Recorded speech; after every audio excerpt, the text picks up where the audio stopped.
ہندوستان کو بے پناہ مشقتوں اور جدوجہد کے بعد انگریزوں کی غلامی سے آزادی ملی۔ اس کی تاریخ انقلابوں اور تحریکوں سے بھری پڑی ہے۔ سن 1857 کی جنگ کو ہندوستان کی تاریخ آزادی میں پہلے انقلاب کا درجہ حاصل ہے، اور اس کے بعد سن 1947 میں جب ہندوستان کو آزادی ملی، اس وقت تک لاتعداد تحریکیں چلی۔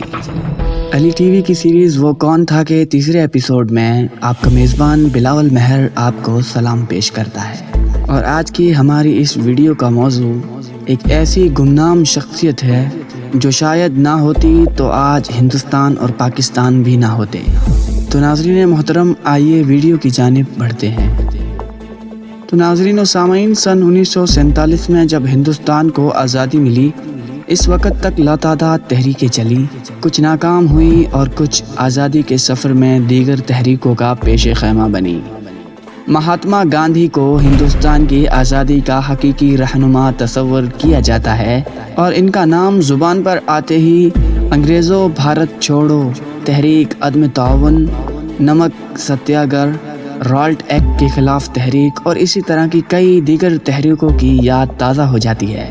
لیکن کیا آپ کو معلوم ہے کہ ان سب تحریکوں سے پہلے سن 1917 میں بہار کے چمپارن میں نیل کے زراعت کرنے والے کسانوں پر مظالم کے خلاف تحریک چلی تھی، جسے نام دیا گیا تھا چمپارن ستیہ گرہ۔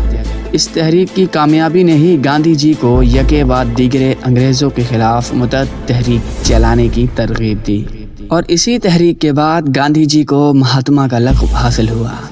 آپ کو یہ جان کر حیرانی ہوگی کہ چمپارن ستیہ گرہ سے پہلے گاندھی جی کو مارنے کا ایک زبردست منصوبہ انگریزوں نے تیار کیا تھا، اور اسے ناکام بنایا حب الوطنی کے جذبے سے سرشار شخصیت میاں بطخ انصاری نے۔ یقیناً بیشتر لوگ اس نام کو سن کر حیران ہوں گے، کیونکہ تاریخ کی کتابوں میں تو یہ نام کہیں نظر ہی نہیں آتا، یہ تو کسی گمنامی کے اندھیرے میں غائب ہے۔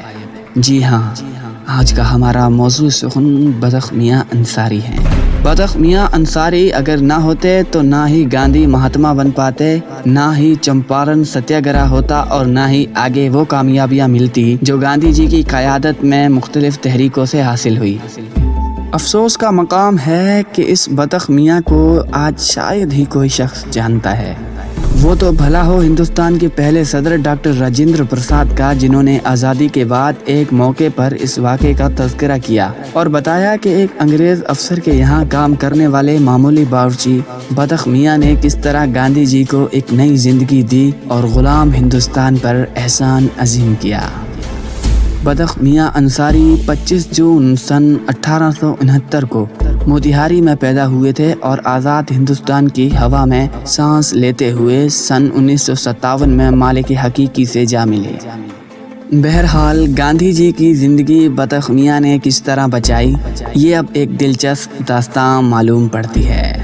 معاملہ کچھ یوں ہے کہ سن 1917 میں نیل کے کسانوں پر بہت ظلم ہو رہا تھا، اور نیل فیکٹری مینیجروں کے لیڈر ایروین تھے۔ کسان بے انتہا پریشان تھے، اور راج کمار شکل، شیخ گلاب اور شیتل رائے کے بہت ضد کرنے پر گاندھی جی اپریل کے مہینے میں چمپارن پہنچے۔ جب اس کی خبر ایروین کو ملی تو اس نے بہت خطرناک منصوبہ تیار کیا۔ منصوبہ تھا گاندھی جی کے کھانے میں زہر دے کر انہیں موت کی نیند سلانے کا۔ اس مقصد کو پورا کرنے کے لیے ایروین نے گاندھی جی کو اپنے گھر عشائیہ پر مدعو کیا، اور پھر اپنے باورچی بطخ میاں کو بتایا کہ کس طرح زہر ملا ہوا سوپ گاندھی جی کو دینا ہے۔ گاندھی جی کے ساتھ ایروین کے گھر ڈاکٹر راجندر پرساد، مولانا مظہر الحق اور کچھ دیگر لوگ بھی پہنچے ہوئے تھے۔ اپنی چھوٹی سی کمائی کے ذریعے فیملی کا پیٹ پالنے والے بطخ میاں گاندھی جی کو مارنے کا منصوبہ جان کر اندر ہی اندر کانپ رہے تھے، اور سوچ رہے تھے کہ آخر کس طرح اس مصیبت کو ٹالا جائے۔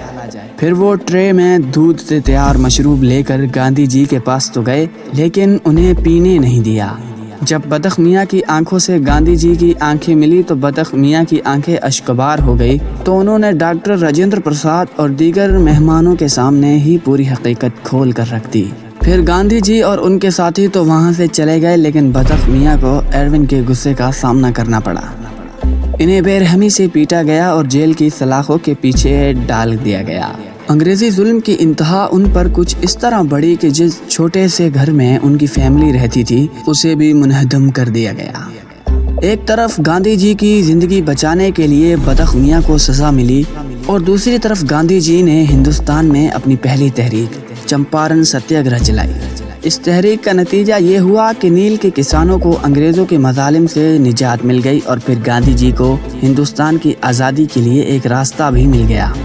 15 اگست سن 1947 کو ہندوستان کی آزاد فضا میں ایک نیا سورج طلوع ہوا اور پھر ڈاکٹر راجندر پرساد ہندوستان کے پہلے صدر جمہوریہ بنائے گئے۔ بتایا جاتا ہے کہ سن 1957 میں جب ڈاکٹر راجندر پرساد نے موتیہاری یعنی چمپارن کا دورہ کیا تو ایک جلسہ عام سے خطاب کر رہے تھے۔ اچانک انہیں بھیڑ میں ایک جانا پہچانا شخص نظر آیا۔ راجندر پرساد کی خوشی کا ٹھکانہ نہیں رہا جب انہیں احساس ہوا کہ یہ تو بطخ میاں انصاری ہیں۔ دور سے ہی انہوں نے آواز لگائی، بطخ بھائی کیسے ہو؟ پھر راجندر پرساد نے بطخ میاں کو اسٹیج پر بلایا اور گاندھی جی کے جان بچانے والا پورا واقعہ وہاں موجود لوگوں سے کہہ سنایا۔ حیرانی کی بات ہے کہ انتہائی اہم اس واقعے کا تذکرہ نہ ہی مہاتما گاندھی کی خود نوشت میں ہے اور نہ ہی ڈاکٹر راجندر پرساد کے ذریعے تحریر کردہ چمپارن کی تاریخ پر مبنی سب سے بھروسہ مند اس کتاب میں، جہاں چمپارن کی ہر چھوٹی بڑی بات لکھی ہوئی ہے لیکن کچھ لوگوں کی یادوں میں بطخ میاں انصاری زندہ ہے۔ تو ناظرین محترم، آج کی یہ تاریخی ویڈیو آپ کو کیسی لگی اپنا اظہار کمنٹ باکس میں ضرور کیجیے اور ہمارے چینل علی ٹی وی کو سبسکرائب کرنا مت بھولیے گا۔